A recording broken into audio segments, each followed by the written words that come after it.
အားလုံးပဲမင်္ဂလာပါ Audio Flash ကနေကြိုဆိုလိုက်ပါတယ်ကျွန်တော်ဒီနေ့ပြောပြပေးမယ့်ရေမွေးလေးကတော့ Summer Time မှာအလွယ်တကူဆွတ်လို့ရမယ်ရေမွေးလေးပဲဖြစ်ပါတယ်ဒီကောင်ရဲ့နာမည်လေးကတော့ Rasasi Harvest Party လေးပဲဖြစ်ပါတယ် Harvest ကတော့လူသိများတဲ့ brand လေးပဲဖြစ်ပါတယ်သူ့ရဲ့ရေမွေးလေးကတော့တော်တော်များများ market တွေမှာတုံ့ပြန်ကြမှာဖြစ်ပါတယ်ဒီကောင်လေးကတော့ Summer Time အတွက်အဆင်ပြေမဲ့ရေမွေးလေးပဲဖြစ်ပါတယ်ဗျကဲဒီကောင်ရဲ့ sprayer လေးကိုအရင်ဆုံးကြည့်ရအောင်对啊，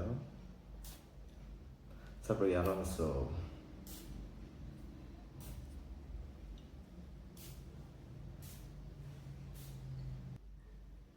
Harvest Body မှာပါဝင်တဲ့ main account အနေနဲ့ citrus woody, fresh spicy, aromatic, patchouli, fruity, amber green, warm spicy နဲ့ fresh လို့ဖြစ်တယ်။အဲ့ဒီကကြောင်ဒီမွေးလေးက summer time fresh ရေမွေးလေးလို့ကျွန်တော်ခေါ်ရခြင်းဖြစ်ပါတယ်ဗျ။ဒီရေမွေးရဲ့ description ကိုအရင်ဆုံးဖတ်ကြည့်ရမှာဆိုရင်ဒီရေမွေးက2025မှာ release လုပ်တာတဲ့ရေမွေးဖြစ်ပြီးတော့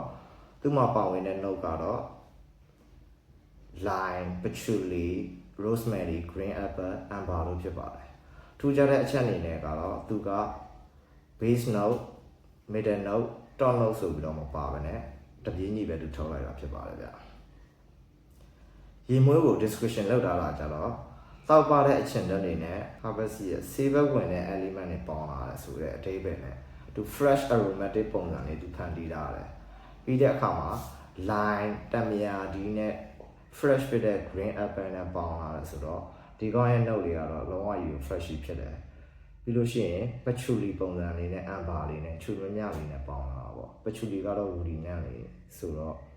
နက်လေးကတော့မဆိုးဘူးဒါပေမဲ့ woody ကတော့ပါတယ်ဗျအရင်ဆုံးကျွန်တော်ဒီကောင်ကိုFrozen ကောင်းနေရင်ပတ်ပြအောင်ဗျဒီ Harvest Body ကိုလူတွေဘယ်လို comment ပေးကြလဲကောင်းလားဆိုလားဆိုတဲ့အမြင်လေးတွေကိုကျွန်တော်ပြောပြပေးအောင်ဖြစ်ပါတယ်အဓိက pros ကောင်းကျိုးအနေနဲ့လူတွေဘယ်လိုမှန်းကြလဲဆိုတော့ဒီရေမွေးကဈေးကြီးတဲ့ရေမွေးတွေကိုတတ်နဲ့ဝယ်နိုင်တဲ့ပုံစံလေးလို့ပြောကြတယ်ပြီးလို့ရှိရင် fresh ဖြစ်တယ်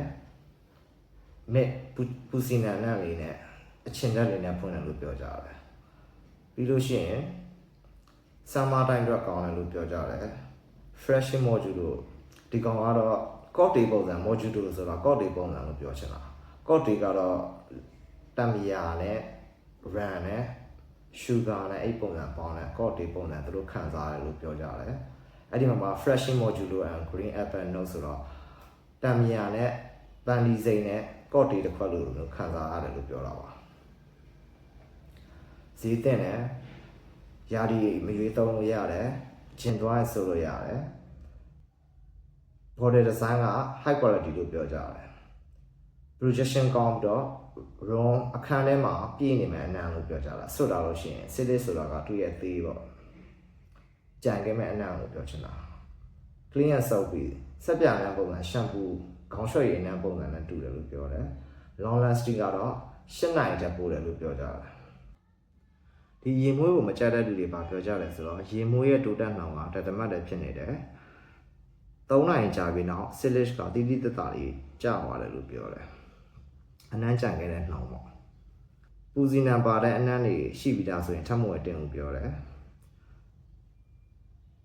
ထုတ်တဲ့အချိန်ကလည်း summer time အတွက်မဟုတ်ပဲဆောင်းထဲမှာတော့ထုတ်လို့ဒီရေမွေးကအောက်တိုဘာမှာ release လုပ်လိုက်လို့mid ပါတဲ့အနံ့ကတဲ့ထူးထူးထောင်ဖြစ်ပြီးတော့တဲ့ကြိုက်တဲ့လူနဲ့မကြိုက်တဲ့လူနဲ့ကွဲပြားနိုင်တယ်တဲ့ less complex woody နဲ့ပြောက် woody နဲ့မပါပဲနဲ့တဲ့ဟိုနည်းနည်းရှုပ်ထွေးဖို့တဲ့လိုတယ်လို့ပြောတယ်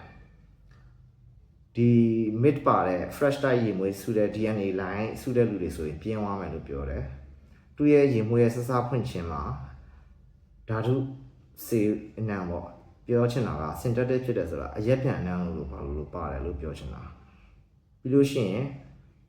main ကလေး3ဘက်ချံကိုနည်းနည်းပိုရင်းတယ်လို့ပြောတယ် unisex လည်းရတယ်ဟုတ်ပါတယ် dry down ကတဲ့ဟို6သွားတဲ့အခါကျရင်စုပ်ပြီးနန်းဆိုတာဆက်ပြ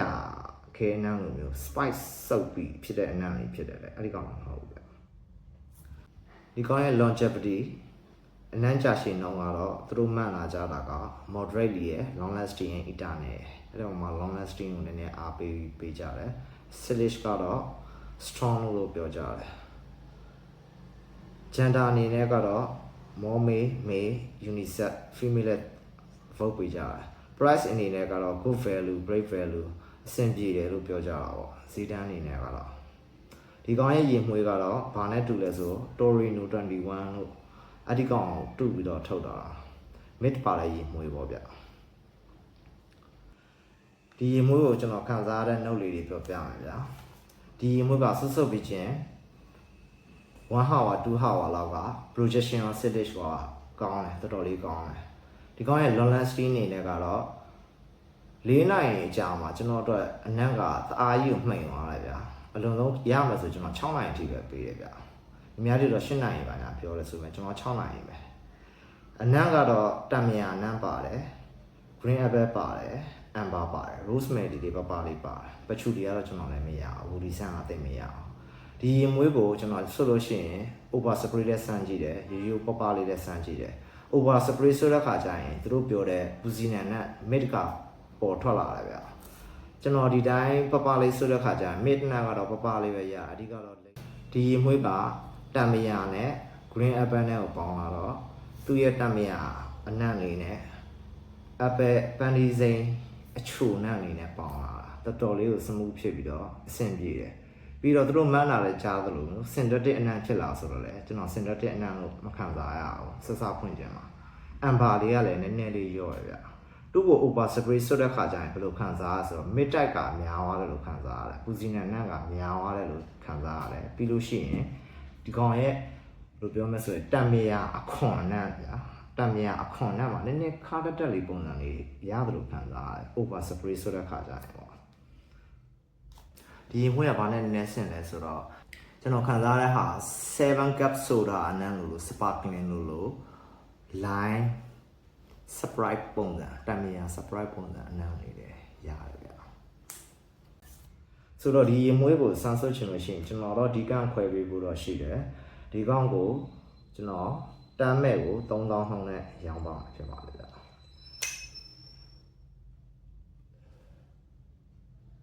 how was ဒီကောင်ရဲ့ body full price ကတော့2သိန်းခွဲပတ်ချလဲလာတော့ရှိလိမ့်မယ်ဗျာအားလုံးကျေးဇူးတင်ပါတယ်ဗျာ